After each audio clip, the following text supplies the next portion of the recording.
আজি আমাৰ ভাইটিটো জন্মদিন।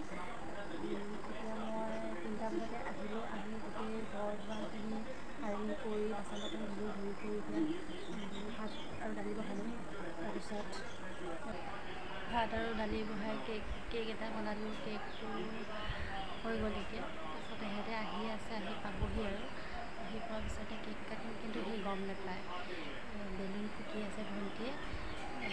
সিহঁতে 8টামানত পাবহি নেকি। 8টামানত পোৱাৰ পিছত আমি কেক কাটিম। কেক ছাৰপ্ৰাইজ দিম আৰু কেক কটাৰ পিছতে কি কৰিছা? বেলুন কিহৰ আজিৰ কাৰণে? বাৰ্থডে।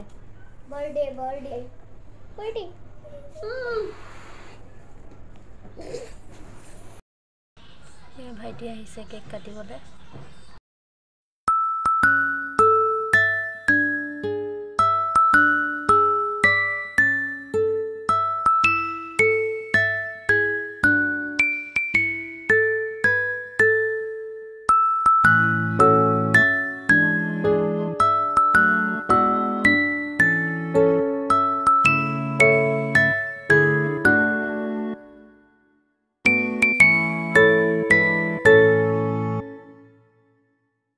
এইটো মোৰ প্ৰথম ভিডিঅ'। যদি চাই ভাল পালে লাইক, কমেণ্ট, ছাবস্ক্ৰাইব কৰি দিব। Thank U.